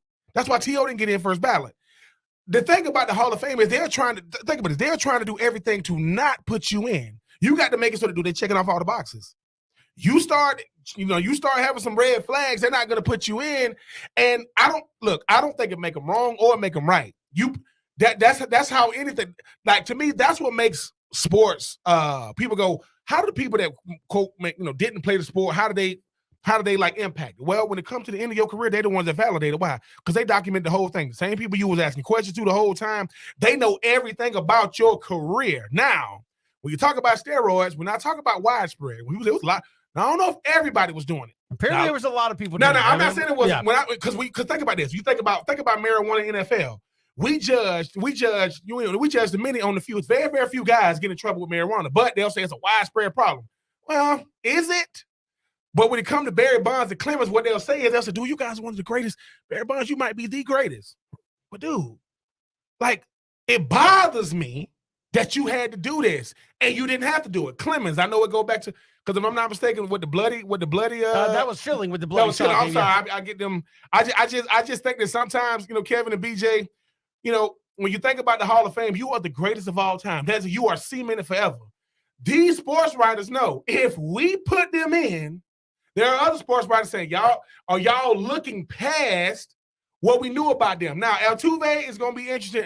I mean, you talking about A-Rod. A-Rod was a generational player. I remember A-Rod got drafted. It's like people start saying, dude, you didn't have to do it. Like, you didn't have to do it. So it's not as if the sports writers are doing anything wrong. Because look, dude, bottom line, you cheated. Like, you did cheat. Now, I'm not saying that's the only reason why. Now, when it comes to Altuve and them, y'all been back to the World Series, haven't won one since you ain't got them trash cans, right? I'm just saying, let's just call it what it is, right? I just think with Barry Bonds and Clements, it could be a moral issue for these people voting, because they saying, dude, look, man, what does it say to other players who do it the right way, who don't do that? Because listen, we all would love a competitive advantage. Let's just call it out. I would have loved to have had one, but is it worth me being known for that? Because when you think Barry Bonds, you think Clements, you don't just think great hit, a great pitcher. That's also thrown in there. So I think that hopefully they still get in, but I'm just saying, most people think, hey, man, I'm a good enough player to where the consequences don't apply to me. Oh, but they do. And now they kind of feeling it. We'll see what happens down the line. But I'm not mad at the sports writers, because it is their job to hold the totality of your career accountable, not just I was going to do this without the steroids, so why did you take them? Like, if you were going to do it without it, why did you take them? I'm telling you, people want to be the best at any cost. When Barry Bonds was doing what he was doing, everybody's watching like, this dude got 70 home runs. Like, it's no boot. Like, as soon as he hit, it's gone. Hey, go. People taking pictures. I remember when McGuire and Sammy Sosa every other game. But people like, and somebody go, that's not natural, right? Like, look at Barry. I mean, look at Sammy Sosa. Look at Jerry Maguire. I mean, those dudes were Jerry Maguire. I'm sorry, Mark. Show me the money.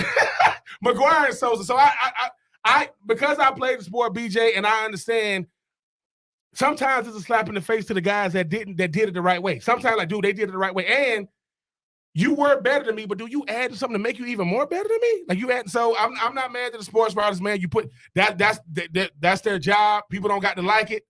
But if you didn't do this, guess what? You would have been in the first ballot. But people go, sorry, this is Barry Bonds.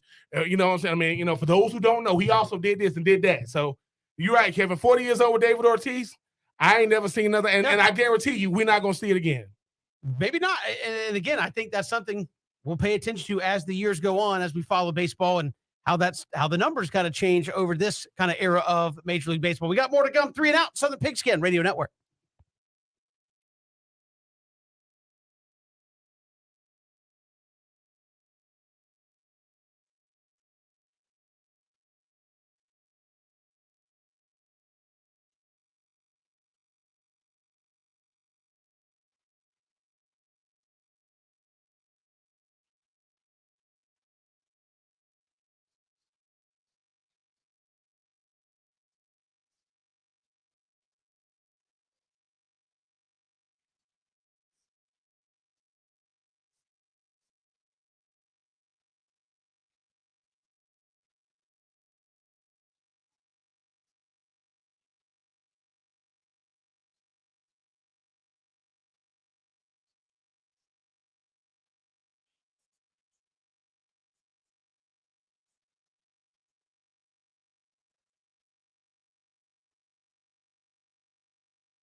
Good to have you back here, 3 and Out. Coming up, final hour of the show. Scott Strickland, head baseball coach at the University of Georgia, will join us.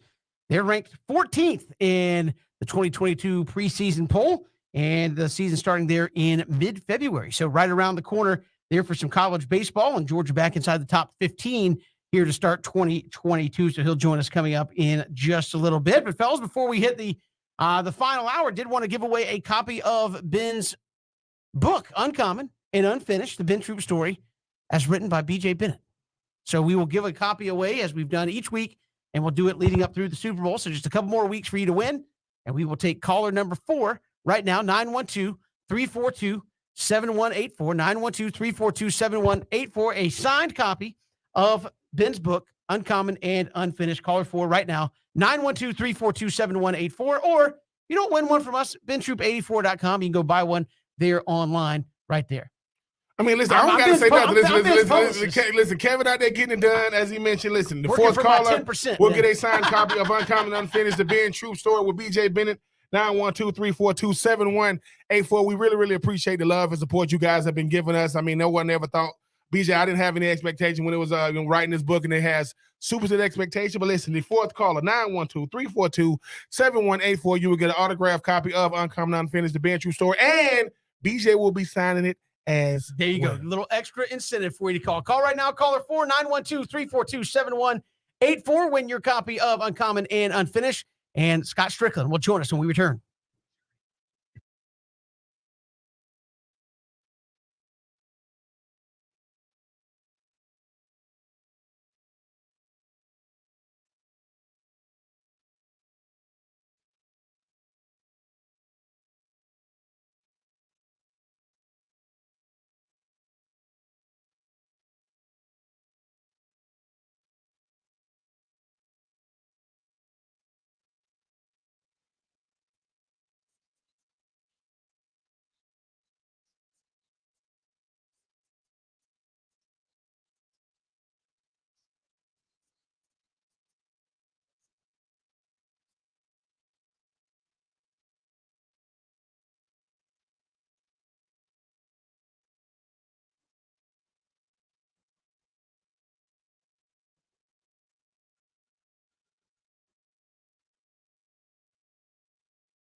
Good to have you here, 3 and Out, on this Wednesday. Kevin, BJ, and Ben, glad you're making us a part of your day. So much to get to here as we're turning.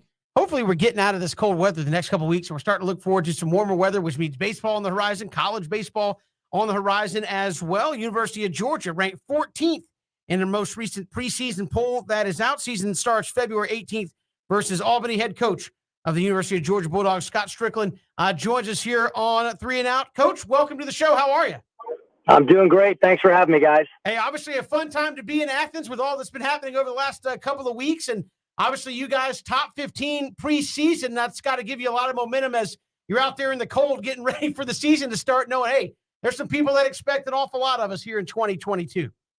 Yeah, expectations are a good thing, and we certainly have them in Athens and just about everything that we do. And football kind of set the tone. I told our team, we had a team meeting on Monday right before the national championship game. I said, hey, fellas, we're going to win the national championship tonight in football, and then you're literally all going to get text messages from friends and fans and family saying you guys are next.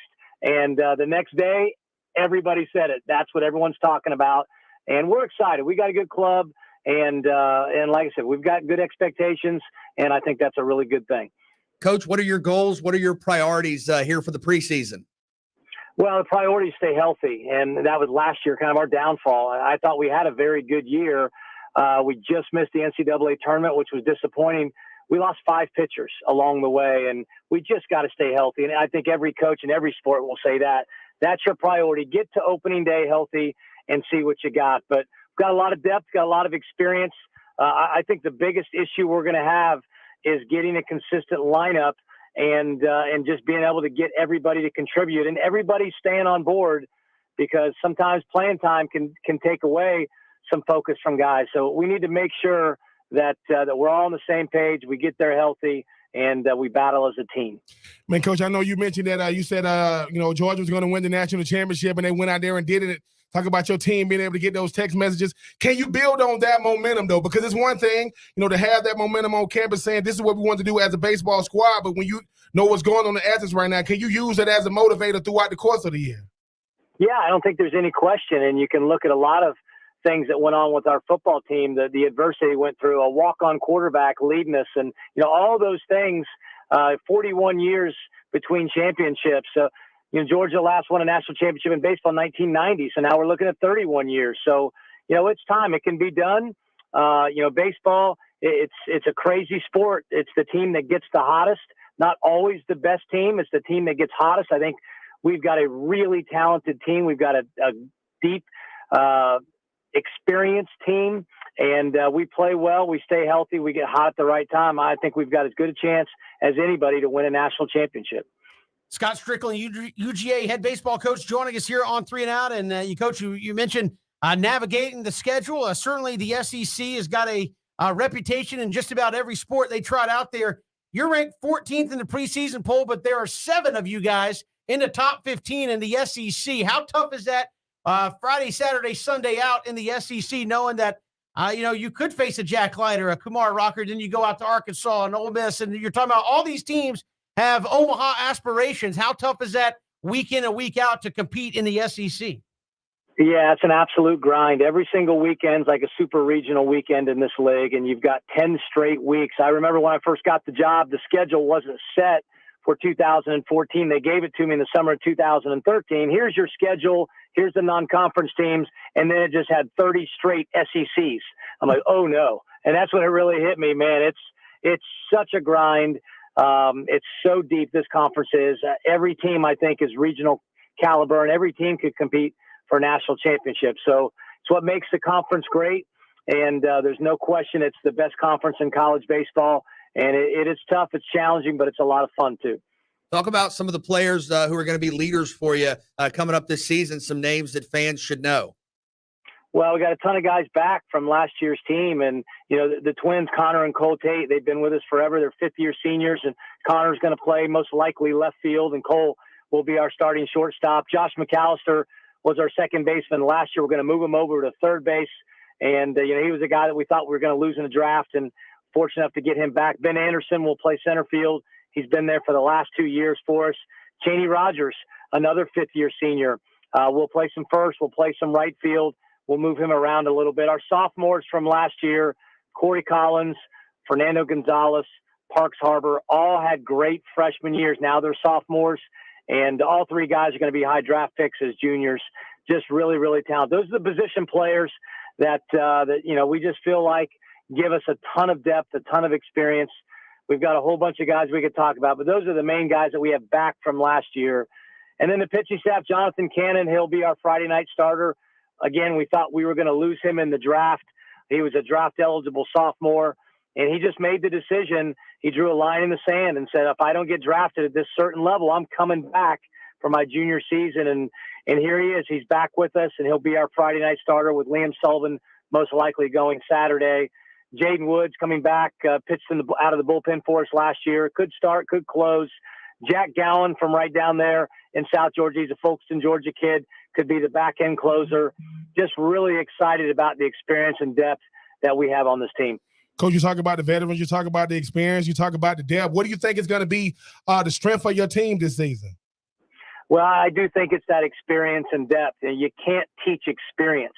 You have to do it. You have to actually go out there and get at bats and play in the tough atmospheres and try to get people out with 10,000 people screaming at you. And we got a lot of guys that have been in that situation. So, we've had a lot of young teams in the past, and that's one of the things. You got to put them out there, and they kind of learn as they go. We've got a lot of guys that have already been there, done that. And I think that's the strength of our team. It's talent, and it's depth, and it's experience.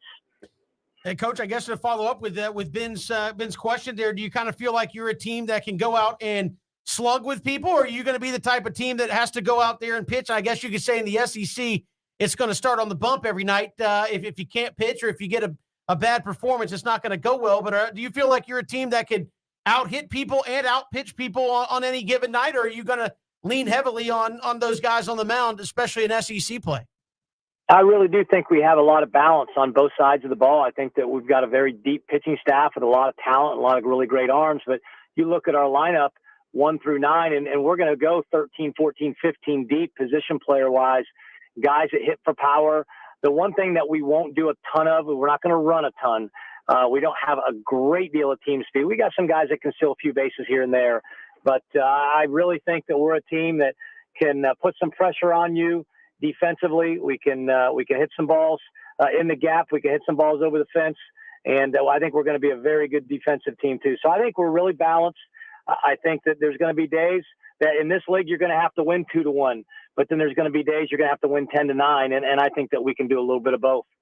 In your evaluations, do you break up the season into stretches? I'm looking at your schedule. You have the non-conference, you have the SEC. Obviously, the focus is always on the postseason, getting into the NCAA tournament, or are you kind of looking at the season as one big piece? How do you evaluate the progress throughout a long season?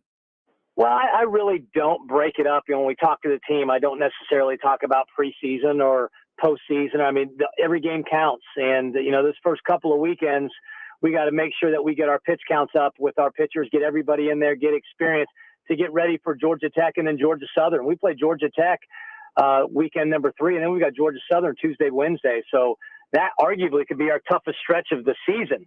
And we've got that in weekend 3. So when we get to week 3, we need to be ready to go, and pitchers completely stretched out with their pitch counts. And that's a really good kind of warm up for the SEC to what we're going to see. We open up with Mississippi State 2 weeks later. So we've got to be ready to play. But yeah, I don't really break it into, the preseason, regular season, postseason. It's let's win every single game that we can and get ourselves ready and put ourselves in a position to be a postseason team.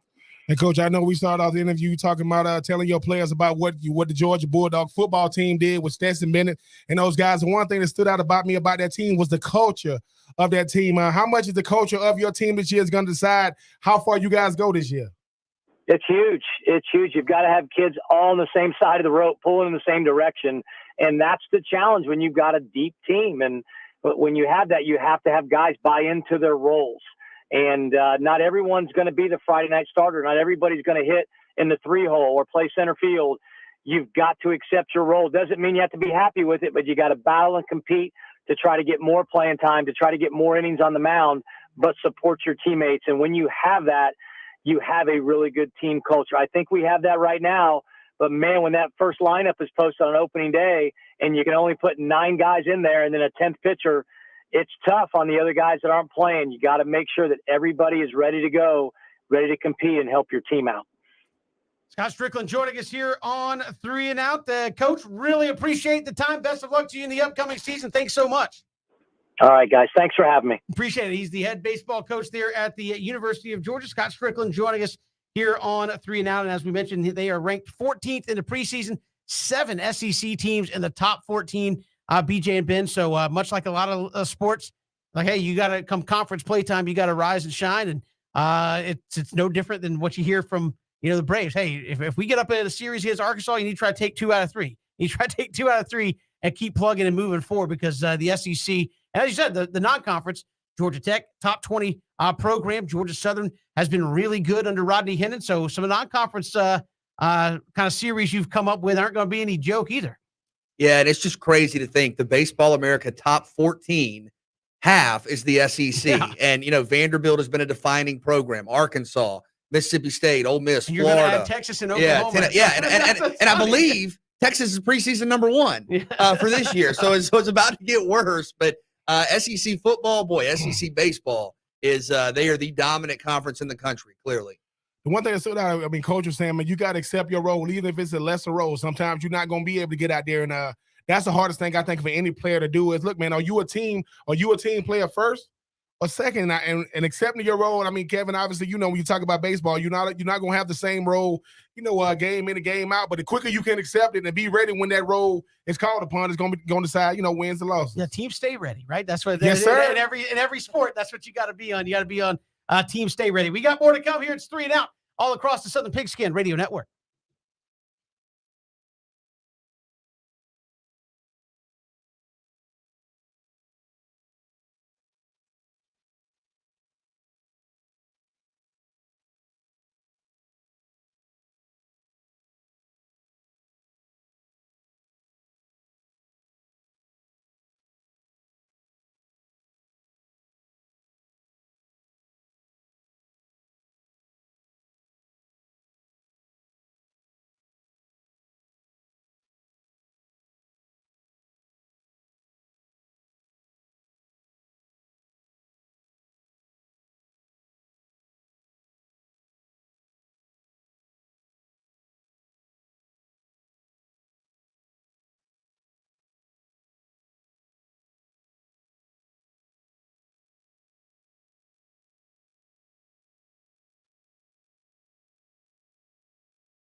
Great to be here with you on this Wednesday. Kevin, BJ, and Ben.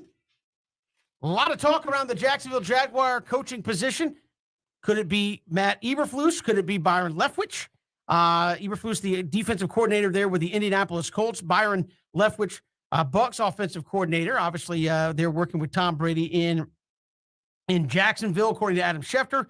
They're talking with both, amongst some other people. Not close to a deal with anyone, even though some outlets reportedly said it was close to being Byron Leftwich. Organization still going through that process and figuring it out. And I did see somebody say that the Jags were trying to use Matt Eberflus to leverage Byron Leftwich in the job, i.e., hey, you don't give us an answer, we're going to go look over here, i.e., make a decision and come on board. So I think they were trying to maybe use, hey, we are interested in another guy. If you want this gig, let us know. So they may still have Leftwich as their front runner. I think he'd be a great fit, guys, just as a former Jag. And again, you don't see that a lot in the NFL. We're like, oh, he's a former Packer. He would be a great. But I think in this case, somebody that knows Jacksonville, has been a good player for you in Jacksonville, obviously has gotten a resume built up over the last handful of years in the National Football League, can relate to your franchise quarterback. I think, Ben and BJ, you look at it and say, as a head coach, a former quarterback in this league, obviously he's going to be focused on winning with the franchise, but where's his nice little focus going to be? My focus is going to be make sure Trevor Lawrence gets us to the postseason, and I'm going to do everything I can to make him be successful. I don't care about the left and right tackle. I do, but I don't care about the running backs, the wide receiver, defensive ends. I'm going to design a system so that guy is going to be the man in Jacksonville for the next decade, and I'm going to make sure that I call plays to benefit him. Not everybody else, him. And I do think that's important to have that guy that's like, hey, I know what it's like to be a starting quarterback in this league. I know Jacksonville. I understand the culture there. We need to try to change it to a winning culture and not just, hey, once a decade, we kind of figure it out and get into the AFC Championship game potentially or get into playoffs. But I want to be one of those consistent teams that every year people are saying you're not picking in the top three, right? And that's goal number one. Quit picking in the top 3-5 in Jacksonville and get us at least to a point where you can be in the playoffs. And BJ, Ben, we talked yesterday about the Falcons and the position they could be in if Tom Brady says deuces. I mean, what position are you walking in the AFC South where Houston is a mess? The Titans are a good team. Obviously, they were number one seed, got eliminated through poor quarterback play. Are they unbeatable? No, Derrick Henry's a beast. The Colts? Well, you beat the Colts bad. That's what I'm saying. So what kind of position are you walking into there? Could you be successful relatively quickly in a pretty bad division overall? Potentially. And I think, you look at the last couple of years with Byron Leftwich. I mean, the last 2 years, he's been the offensive coordinator in Tampa, for 3 years? The last 2 years ago, he won the Super Bowl as the offensive coordinator. Last year, or this year, however you want to phrase it, Tom Brady had his best statistical season ever. He had the most passing yards and the most passing touchdowns in the National Football League, and that's with Byron Leftwich as the offensive coordinator. And you're talking about a guy that was drafted in 2003 in the first round by the Jacksonville Jaguars, knows what Trevor Lawrence is dealing with, obviously just has a great track record of working with quarterbacks, was in Arizona as well. And I think a lot of Jaguars fans are really hoping that it's Byron Leftwich, and I think the excitement would be there. I think the enthusiasm would be there. Like you said, Kevin, very rarely do you have a coach kind of come home to where they've played. I think you've had a few examples, but for a franchise that has not had, quite frankly, a lot to be excited about, you get the Trevor Lawrence draft pick, number 1 overall. We'll see what happens number 1 overall here, but then you have Leftwich brought in to, yes, make the team better, develop the culture, et cetera, but as a quarterback guru and a quarterback himself, work with Trevor Lawrence, develop Trevor Lawrence, help Trevor Lawrence get to that next level. And if you're looking around going, hey, I want an offensive guy, who's he worked? He's worked with Brady, and he helped Brady have his best season and win a championship. So I think Byron Leftwich has earned this opportunity. I think it would be a great hire. We obviously need more African-American representation, minority and black coaching opportunities. And I think Byron Leftwich, Ben, would be a great hire. It looked like some of the news coming out that this was about to happen. And again, who knows, kind of processing through what's out there in the social media reports. But I think Byron Leftwich would be a great hire. He would. And the thing is, I saw last year after Tampa Bay won the Super Bowl, obviously Byron Leftwich had a lot of momentum going into the offseason saying, is he going to be a a head coach. And he was like, look, I just want to help players, man. I really, really want to help players. And I think sometimes, too, when you are a former player, I think about, Eric Bieniemy and D'Amico Ryans and those guys. No one, we talked to Tony Richardson earlier when he was saying, listen, man, Eric Bieniemy was my running backs coach when I was with the Vikings. Who else with the Vikings at the time? Adrian Peterson. There is something to say about guys who become coaches and they respect the coaching profession. They was willing to work their ways up. You talk about Byron Leftwich. How many offensive coordinators are even going to make the playoffs, let alone make the Super Bowl, let alone win it? That's what he has on his resume. And how many guys have that pedigree of playing the quarterback position, being the face of a franchise, coming from a place like Marshall, understanding, unrealistic expectation on a team that didn't have a lot of tradition because they hadn't even been a team in the NFL that long at that point. They had been a team 8 years when he got so there. I think the thing about Byron Leftwich, you started asking yourself, what else can I do? Now, Byron Leftwich isn't begging to be no coach. He's saying, look, man, because of my resume, because of what I've done, because of my track record is why I'm getting, these opportunities. If he doesn't become the head coach, I hope it isn't because, he's a black guy. Because I'm getting sick of that. And as a black guy myself, I'm tired of it being about it. It don't got to be about that all the time. I said, look, man, blind taste test. You tasted all these things. This tasted the best. It's just, that's Byron Leftwich right there. Oh, well, we got to get to a point to where we start asking ourselves, do we want the most qualified or not? Do we want the best available or not? Who's the best defensive coordinator probably left in the playoffs right now? Might be D'Amico Ryans, right? He just happened to go to Alabama and get drafted by the Houston Texans. And, Coach Selah, he goes up to New York. They promoted him to defensive coordinator. And look, they back in the freaking NFC Championship game. So I just think that sometimes, when you get to talking about people's resumes, my resume should speak for me. I shouldn't have to say a word. I got to coach Tom Brady. So if you really want to know about Byron Leftwich, ask Tom Brady. I mean, we asked Tom Brady about everything else, right? Tom Brady trainer, right? Like we asked anybody that had anything to do with Tom. And I think the thing about it is, dude, sometimes we put it so much on what the player did, we forget about who's coaching him. I mean, Byron Leftwich understands the quarterback position, and I think something you said, BJ, we talk about a guy like Trevor Lawrence. Sometimes you bring them in because I'm showing you how to handle the position. I just play it. Like, look, man, just take your time, man. Understand, because if I've done it, I'm telling you what I've made a mistake with back when I was the player here, even though it's progressed a lot. And I just think that too, Byron Leftwich, to me, who is he going to bring on the staff? There are guys out there who are probably incredible coaches that we don't know nothing about because they haven't had an opportunity. So I think because Bruce Arians gave him an opportunity, if he does become a head coach, he'll give other opportunities. And I'm not talking about black guys or white guys that could play in general, because Byron Leftwich got to coach with a woman in the National Football League. Who's to say he won't bring that to Jacksonville? I hope he gets his opportunity. Yeah, and again, no word on when they're going to do this, but apparently a lot of smoke that they were at least close. Isn't the Senior Bowl coming up in like 10 days? Yeah, I think they would want to have somebody potentially on board by then. And again, I think Byron Leftwich now obviously more available that the Bucs are out of the postseason. So this might be the first opportunity they've really had a chance to get in depth with Byron Leftwich in the interview process, because up until this last weekend, they were still playing. So I would not be surprised if they get something done, but he appears to be the front runner. And as we said, as I said earlier in the show, I think he is a better candidate than, if you just want to look at it and say minority candidate, I think he's a better candidate than some of the other guys that have been mentioned. The Eric Bieniemy, I think Eric Bieniemy is a great mind. I think for the Jacksonville fit, Byron Leftwich would be a guy that just makes a whole lot of sense. Great resume, like Ben said. I mean, you've worked with Brady. You've won a Super Bowl in recent years, as a player as well. Yeah, He was a backup as a player. Yeah, that's right. Has a Super Bowl with ring. Pittsburgh. Yeah, as a player. So yeah, you're talking about a guy that's done it all. A guy that just has a great resume. I think it would really benefit Trevor Lawrence to have a coach in there that's done it. That's played the position. That's dealt with the expectations in Jacksonville. When Byron Leftwich took over, you were talking about Jacksonville fresh off some deep runs in the playoffs. The expectations were there. So, yes, Kevin, I agree. Great resume. And I think this is a guy that could really energize the fan base. Ben, you've said for how many years Jacksonville's got to fix its culture. Jacksonville's got to establish a winning culture. That clearly did not happen under Urban Meyer. And I think if you bring in Byron Leftwich, a chance to kind of change that culture, stabilize that culture, build around Trevor Lawrence, and give fans reason to be optimistic in Jacksonville. I mean, the thing is, too, once again, I mean, something I said earlier, it's not like Tampa Bay was a powerhouse organization, right? I mean, 2002, they had, look who they had, Derek Brooks in that defense. Brad Johnson in that offense, Keyshawn Johnson, I get it, Michael Pittman, and they won it. Hadn't heard from them a while. Then, almost 20 years later, they get another one. They hosted it.